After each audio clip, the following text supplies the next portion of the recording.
자, 히브리인들의 유대인들의 신년 의식은 마지막 날에 이제 만찬을 행함으로 끝을 맺습니다. 이게 마지막 날에는 두 가지 만찬을 하는데요.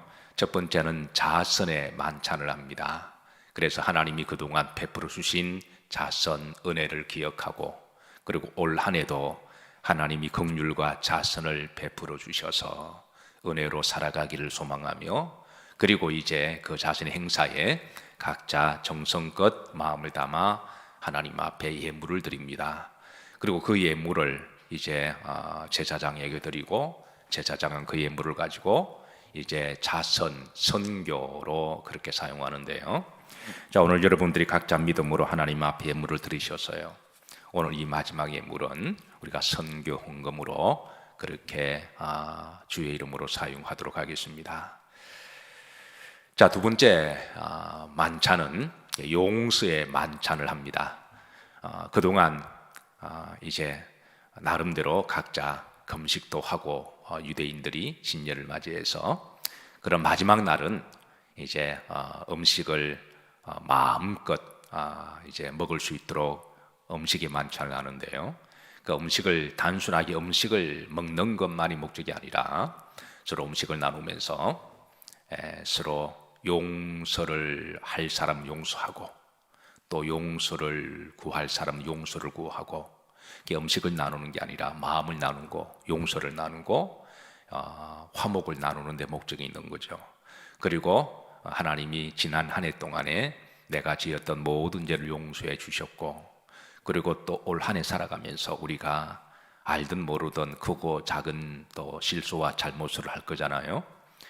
그러면 하나님이 용서해 주실 줄로 믿고, 용서를 받았으니 또 용서를 해 주실 것이니, 그런 마음을 가지고 우리도 남의 잘못과 허물이 있으면 용서를 해 드리고, 그리고 내가 알든 모르든 잘못과 실수를 했으면 나의 잘못도 용서를 해 달라는 그런 마음으로 용서의 만찬의 식탁을 함께 나눕니다. 그래서 맛있게 음식을 먹고 나누면서 화목의 시간으로 신년 그런 의식을 마무리를 그렇게 하는데요. 여러분, 그동안 신년 특세를 들으면서 나름대로 영적 의미를 기억하시고, 또 이제 금식도 하신 분도 계시겠지만, 오늘은 이제 마지막 날이니 여러분 맛있게 잘 드시기를 바랍니다. 그리고 이제 만찬을 나누시면서 그게 집에서 하시든 아니면 이제 교회에서 하시든 만찬을 나누시면서 하나님께 용서해 주셔서 감사하는 마음을 가슴에 담고, 그리고 내가 잘못한 게 있으면 용서를 구하시고, 또 사람들이 나에게 좀 서운한 게 있으면 또 용서해 주셔서, 그래서 올 한 해 여러분 용서의 축복이 있으시고 화목의 축복이 있으시기를 주의 이름으로 축복합니다. 우리 옆으로 보시면서 깊이 생각하지 마시고 용서해 주세요, 용서합니다, 서로 인사하도록 하시죠. 자, 오늘의 마지막 말씀은 따라하십니다. 나의 질병을 치유해 주세요. 우리 신년이 되면 이제 전통적인 인사말이 새해 복 많이 받으세요, 복 많이 받으세요가 일종의 전통처럼 내려온 덕담입니다. 말은 그렇게 해도 제가 한 10년 전에 제가 영일교회를 섬긴 지가 11년 되니까 10년 전에 와서 그때 이제 많이 하던 인사말이 그런 말이 되거든요. 새해 복 많이 받으세요, 복 많이 받으세요가 대세였습니다. 아마 시대에 따라 인사도 바뀌는 것 같아요. 그때는 새해 복 많이 받으세요, 그리고 새해는 부자 되세요, 그게 대세적인 인사말이었어요. 부자 되세요. 그런데 한 5년 전부터인가요, 인사말이 조금씩 변하기 시작합니다.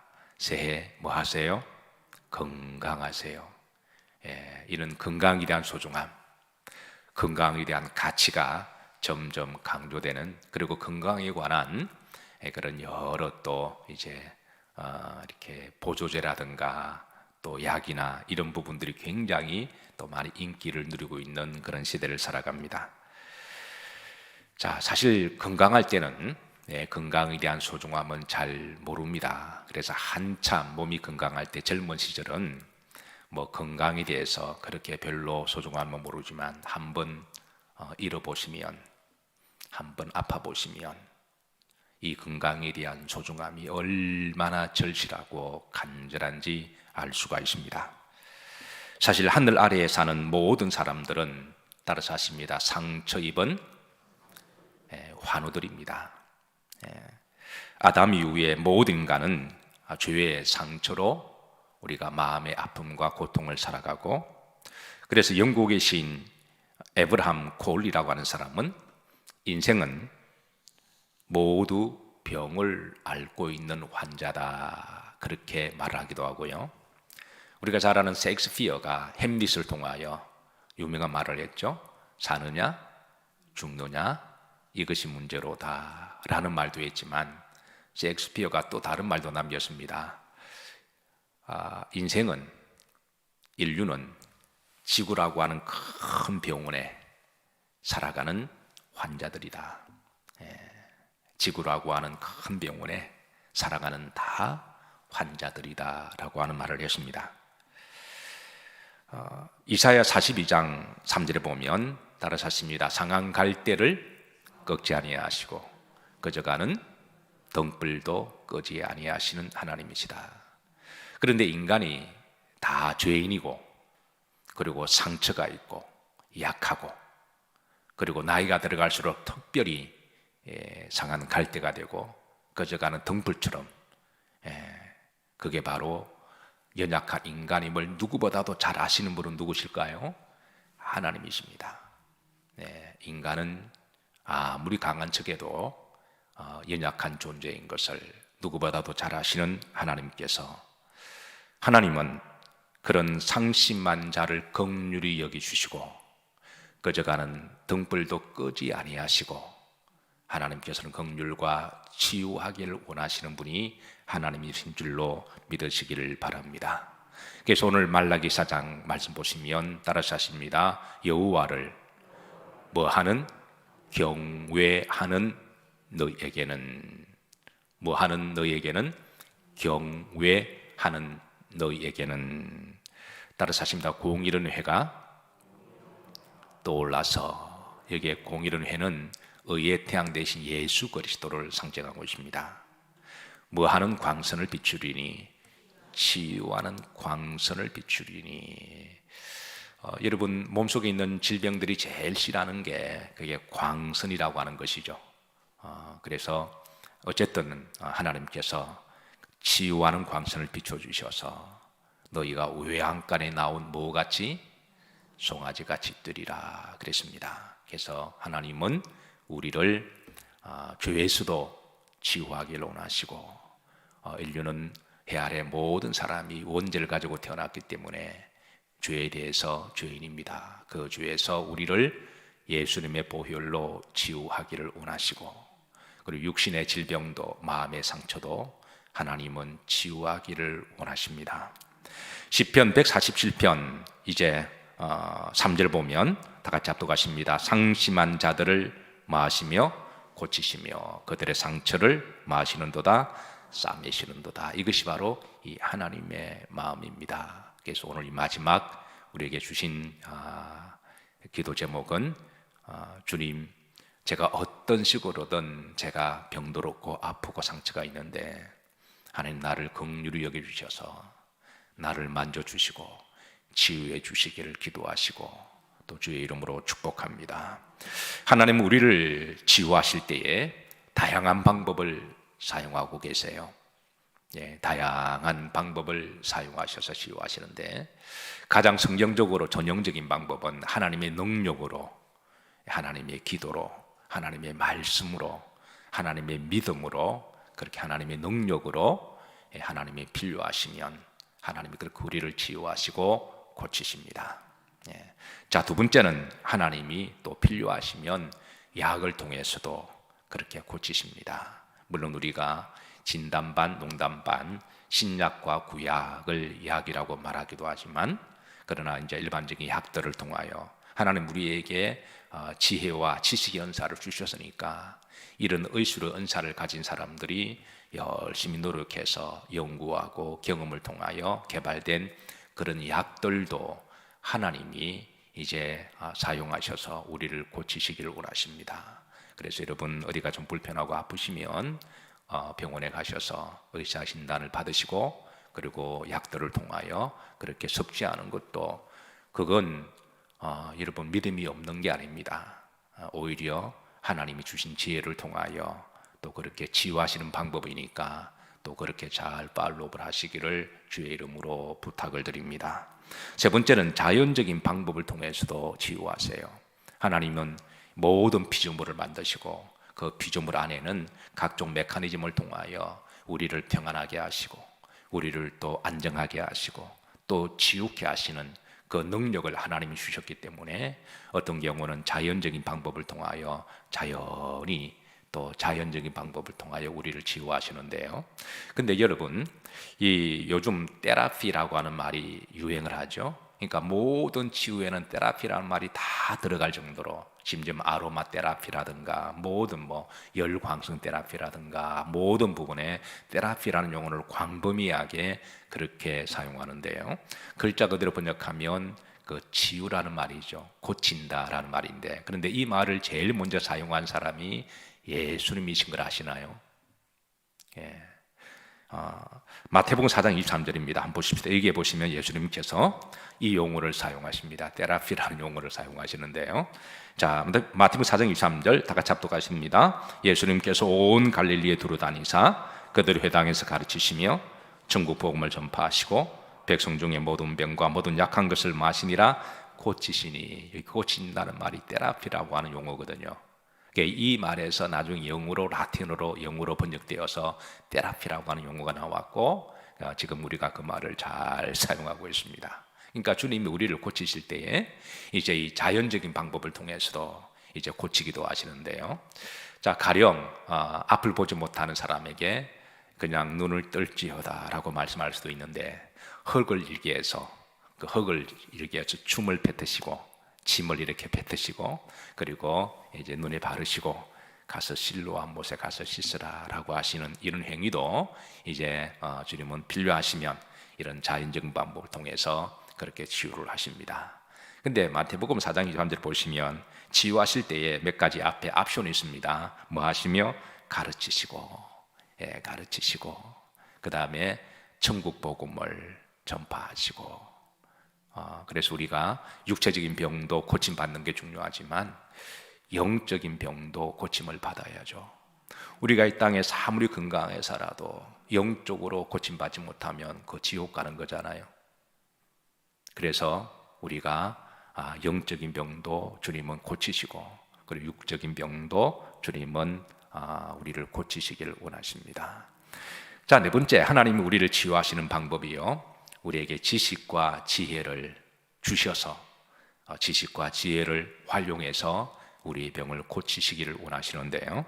호세아 4장 6절에 보십시다. 따라서 하십니다. 내 백성이 무엇이 없으면 마는도다 망하는. 여기 지식은 호크마라는 말인데요, 지식 또는 지혜라는 말로도 다양하게 번역이 됩니다. 그 내 백성이 뭐가 없어 망한다? 지식과 지혜가 부족해서 망한다, 고생을 하고 고통을 당하고 죽는다라는 말입니다. 하나님께서는 우리들에게 지식도 주시고 지혜도 주셨습니다. 그리고 이 부분을 우리가 잘 활용해서 잘 사용하기를 원하십니다. 가끔 이런 말을 합니다. 병을 키운다라는 말을 해요. 병을 키운다. 좀 미리 좀 알았으면, 좀 미리 그걸 알고 좀 잘 대처를 했으면 그게 그냥 작은 구멍도 막을 수가 있는데 나중에는 몰라서 나쁜 것, 사람이 나쁜 것도 아니고 어떤 뭐를 갖다가 잘못한 것도 아닌데 그냥 무지해서 몰라서 무심해서 그냥 지나가서 이제 그 적은 병들이 키워서 나중에는 이제 큰 문제가 되어서 그게 이제 아픔이 되고 고통이 될 경우가 있는 경우를 말하죠. 제가 자주 강조하지만 의술도 하나님이 주신 은사입니다. 하나님이 주신 지식과 지혜의 영역입니다. 저는 가끔 어떤 분이 아프면 목사님 나는 믿음이 있으니 병원에 가지 않고 수술받지 않고 기도하겠습니다. 그렇게 말하는 분들을 가끔 만나요. 그러면 제가 그 믿음 참 좋습니다. 일단 제가 축복을 하고 그런데 병원에 가세요. 제가 그렇게 권면합니다. 그래서 우리가 믿음이라고 하는 것은 우리가 아프면 하나님 앞에 와서 먼저 기도하는 것은 그건 좋은 믿음입니다. 교회까지 오는 것도 믿음이니까. 그런데 교회 오셔서 기도하셨으면 하나님이 각자의 은사를 주셨잖아요. 어떤 사람에게는 의술 은사를 주시고 어떤 사람 목회 은사를 주시고 어떤 사람은 찬양 은사를 주셨으니까. 그래서 그 의술 은사를 가지고 있는 의사가 예수님을 믿는 사람이든 안 믿는 사람이든 그건 그렇게 따질 이유가 아닙니다. 그래서 그 분야에 최고의 의술을 가진 분이 계시면 그 지식과 지혜를 주신 분도 하나님이시잖아요. 그러니까 본인이 알든 모르든 그분이 의술을 통하여 하나님 일을 하고 있는 거예요. 그러니까 너무 그렇게 따지지 마시고, 그래서 아프면 교회에 오셔서 기도하시고 필요하면 안수기도 받으시고, 우리가 또 마음에 힘을 얻고 마음이 평안해야 되잖아요. 아무리 좋은 의사를 만나도 마음이 불안하면 그것도 또 문제가 되는 거니까. 결국은 기도를 통해서 고침을 받던 의술을 은사를 통해서 고침을 받던 결국은 고치시는 분은 하나님이십니다. 그리고 생명을 주관하시는 분은 하나님이시거든요. 그래서 몇 년 전입니까? 우리 교회 믿음이 좋은 한 결혼을 한 자매가, 그리고 아이까지 어린아이가 있어서 목사님 기도해 달라 그래서, 왜 그러냐 그러니까 얼굴이 그냥 새파랗게 질려서, 그래서 암이래요. 그래요. 아니 그러냐고, 기도해 주세요. 근데 목사님이 기도해 주시면 나을 것 같다는 확신이 있다라는 거예요. 그래서 제가 그 믿음을 지혜하고, 그래서 하나님 그 믿음 받으시고, 그리고 제가 기도를 정말 간절하게 해드렸습니다. 기도할 때마다 아멘, 아멘 눈물을 뚝뚝 흘리시면서 아멘, 아멘 그러시길래 기도 다 해드리고 병원 가라 그랬습니다. 여러분, 제가 믿음이 작아 보이나요? 제가 믿음이 없어 보이나요? 그러니까 그 자매가 당황을 하더라고요. 아마 다른 목사님 같으면 믿습니다 하고 그냥 계속 기도해라 그럴 거를 기대한 것 같은데, 근데 담임 목사가 기도해주고 병원 가라고, 의술을 하나님 주신 지혜니까. 그래서 이 분야에 좋은 의사 만나서 그래서 기도하면서 이렇게 과정을 밟으라고 그렇게 했는데, 그 자매가 그래도 믿음이 있어서 목사 말에 순종하기로 했습니다. 처음에는 몇 번을 아니 목사님 괜찮아요. 아니 저는 기도만 해도 돼요.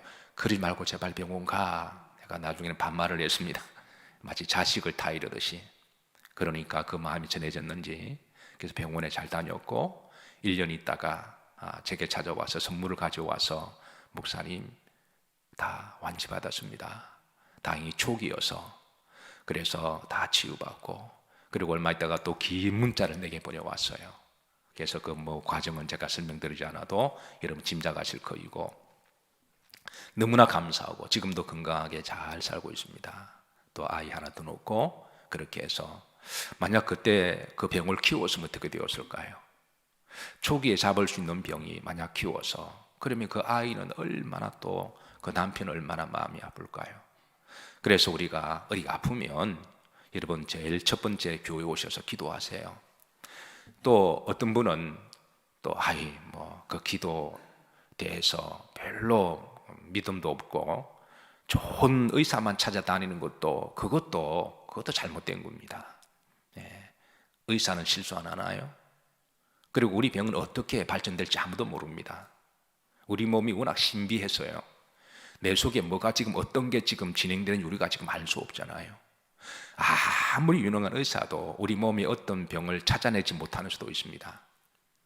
그래서 하나님의 능력을 신뢰하기보다는 의사를 더 신뢰하는 것도 그것도 잘못된 믿음인 거죠. 첫 번째는 하나님을 첫 번째로 신뢰하시고, 그래서 먼저 오셔서 기도하시고, 병원 갈 힘이 있으면 교회 오시면 되는 거잖아요. 그래서 오셔서 기도하셔서 하나님 좋은 의사 만나게 하시고, 또 의사가 실수 없이 그래서 잘 진료할 수 있도록 그렇게 기도하시고, 그리고 이제 여러분 병을 치유받으시기를 주의 이름으로 부탁을 드립니다. 사실 2000년대만 하더라도 제일 무서운 병이 암이었죠. 그래서 미국의 빌 클린턴 대통령이 암과의 전쟁을 선포했습니다. 암과의 전쟁을 선포했는데, 그리고 이 암과의 전쟁에서 이기는 한 처방책을 제시를 했습니다. 그게 예방의학이었습니다. 그래서 여러 이제 수술과 약을 많이 투자를 했지만 예방이 최고다, 그렇게 해서 한참 예방의학을 강조를 했는데요. 그런데 몇 년 전부터, 한 2, 3년 전부터 제가 미국에 있을 때 존스 홉킨스 병원에 제가 담당 목사가 되어서, 그때 인연이 되어서 그때 메디컬 센터에서 제게 가끔 이메일을 보내줘요. 그래서 한 5년 전에 제가 이메일을 받은 것 중에 하나가 이런 게 있습니다. 아마 여러분들 잘 아시는 내용인데요, 저는 그 이메일 받기 전에는 몰랐습니다. 이메일을 무슨 내용이냐면 미국의 통계에 의하면은 암보다도 더 많이 3배로 죽는 사람이 혈관기 계통의 병이라는 거예요. 우리는 암이 제일 무서운 걸 알았는데, 이 혈관기 계통을 통하여 이제 큰 병을 앓거나 운명을 달리하는 사람들이 암보다 3배가 더 많답니다, 통계가. 그래서 혈관기 계통을 미리 예방하고 조심하라고 하는 이메일이었는데요, 그 혈관기 계통이면 여러분 뭐가 있나요? 심장병, 고지혈증, 심근협심증, 그리고 이렇게 뇌에 관한 뇌출혈, 이런 것들이 다 그런 것들이잖아요. 그래서 제가 그때 그 자료를 보고 제가 의외로 깜짝 놀랐습니다. 그렇구나. 네. 그런데 이제 제가 얼마 전에 받은 이메일은 이런 이메일이었습니다. 통계에 의하면 예방의학보다도 더 조심해야 될 게 조기 정밀 진단이라는 거예요. 이게 무슨 말이냐 싶어 제가 좀 자세히 읽어보니까, 가령 예를 들어서 이 간암, 술을 정말 많이 드시면 안 드시는 사람보다도 간암 걸릴 확률이 훨씬 높다라는 거죠. 그래서 간암을 안 걸리기 위해서는 뭐를 안 드는 게 좋다? 술을 안 드시는 게 좋은 거죠. 가끔 제가 또 이렇게 이야기하면 꼭 이렇게 말하는 사람이 있어요. 목사님, 술 매일 먹는 사람도 오래 살던 사람이 있던데요. 그런 사람 극히 예외죠. 예외입니다. 가령 폐암 걸린 사람은 뭘 헌신적으로 피는 사람들이에요? 담배를 하루에 2갑, 이렇게 3갑, 이렇게 늘 담배를 피는 사람은 안 피는 사람보다도 폐암에 걸릴 확률이 훨씬 더 높다라는 거예요. 근데 또 이렇게 이야기하면 꼭 그렇게 말하는 사람이 있어요. 담배를 허구한 날 피더라도 폐암 안 걸린 사람이 있다. 그런 사람은 예외라는 거예요. 그래서 이제 예방의학을 강조해서, 그래서 이제 술, 담배를 하지 말 것을. 그런데 그렇게 술, 담배를 안 해도, 술을 안 해도 간암 걸리는 사람이 나오더라는 거예요. 담배를 전혀 안 펴도 폐암 걸리는 사람이 나오더라는 거예요.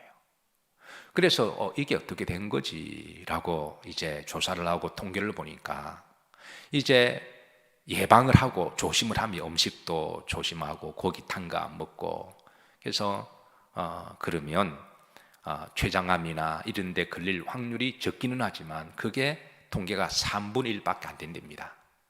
그러니까 아무리 조심을 해도 3분의 1은 예방이 되지만 3분의 1은 모른다는 거예요.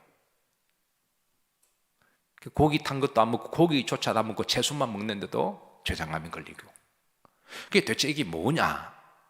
그래서 이거는 현대의학으로는 이 3분의 1은 알 수가 없다라는 거예요. 그러면 3분의 2 나타나는 것들은 어떻게 하느냐? 이것을 잡기 위해서는 조기 정밀 진단을 하라고 그게 소견이 나와 있습니다. 여러분, 그래서 만약에 우리 조기 정밀 진단을 해서 우리 몸속에 뭔가 암세포가 초기에 발견되면, 요즘 의학이 발전돼서 한 90%, 95%는 초기는 다 잡을 수가 있다는 거예요. 그런데 그 초기가 진행되는데 초기는 다 모르잖아요. 우리가 육체적으로 느끼지 못하는 거잖아요. 그런데 이 초기 잡지 못하면 나중에는 병을 키워서 나중에는 정말 손쓸 수 없는 그런 일이 있으니까. 그래서 조기 정밀 진단을 받을 것을 이렇게 훗노트를 달았는데요. 자, 여러분 어떠세요? 여러분들 건강검진 받으시나요? 예, 건강검진 받으시나요? 예, 아마 예라고 말씀하신 분들 중에 대부분은 국민건강검진을 생각할 거예요. 근데 저도 국민검진 건강을 받았지만 그 한 바퀴 돌리는 거잖아요. 그냥 피 검사하는 정도지. 예. 그리고 눈 시력 검사, 귀 검사 이거는 사실은 정밀도 들어가지 않습니다.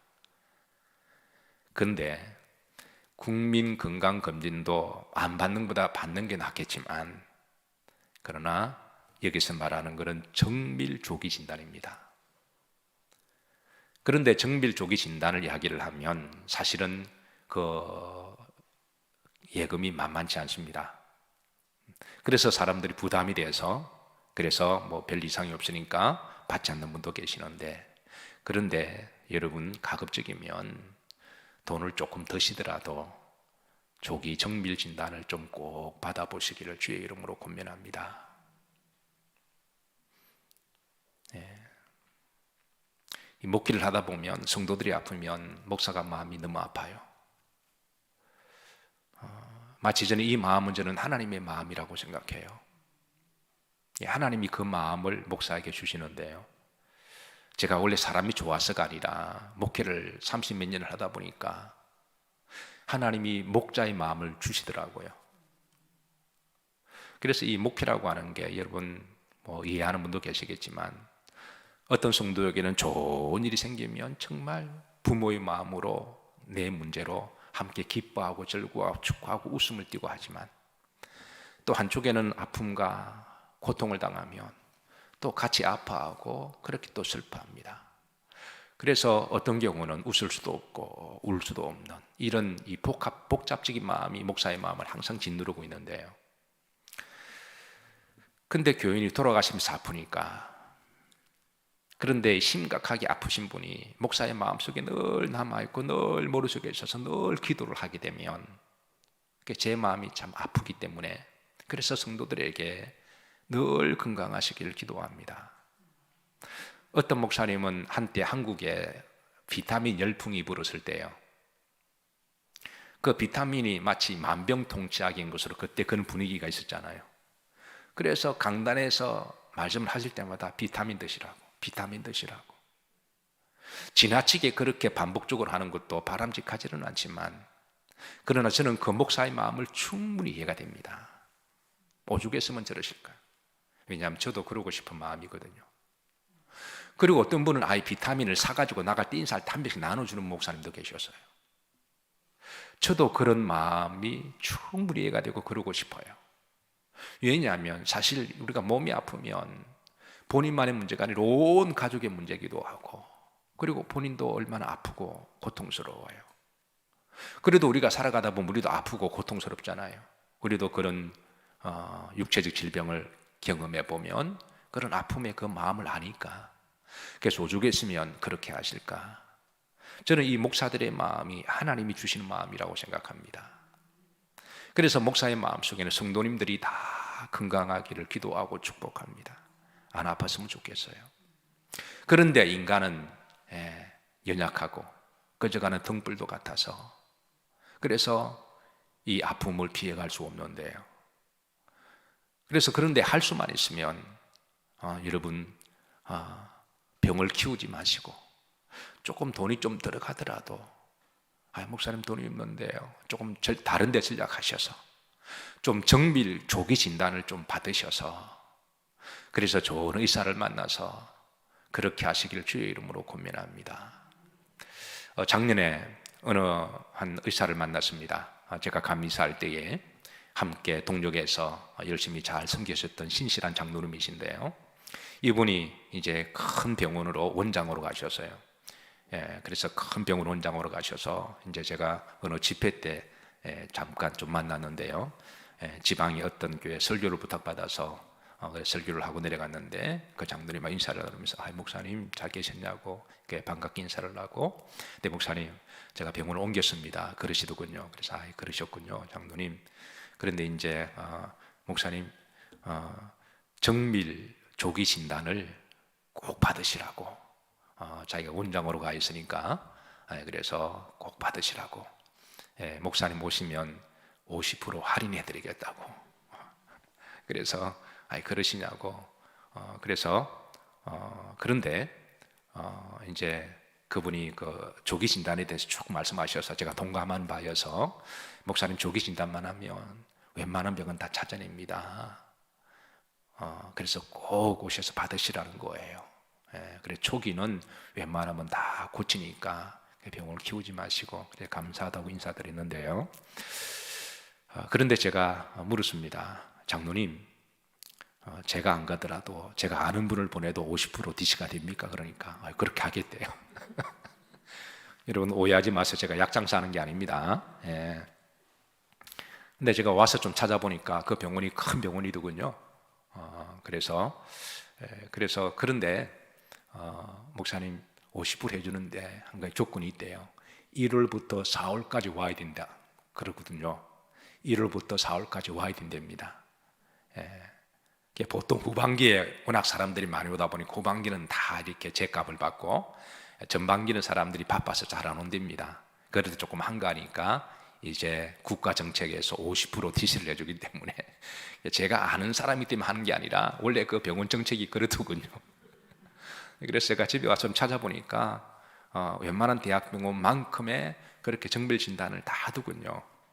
그래서 제가 그렇게 받고 참 감사하다고 인사를 드렸는데, 여러분 혹시 그렇게 그 DC가 필요한 분은 제게 말씀하시면 제가 전화번호를 드리도록 그렇게 하겠습니다. 우리가 조심해서 미리 조기 진단을 해서 그래서 병을 키우지 않고 그렇게 해서 미리 치유가 될 수 있으면, 여러분 그것도 하나님의 지혜고 은혜인 줄로 믿으시기를 주의 이름으로 축복합니다.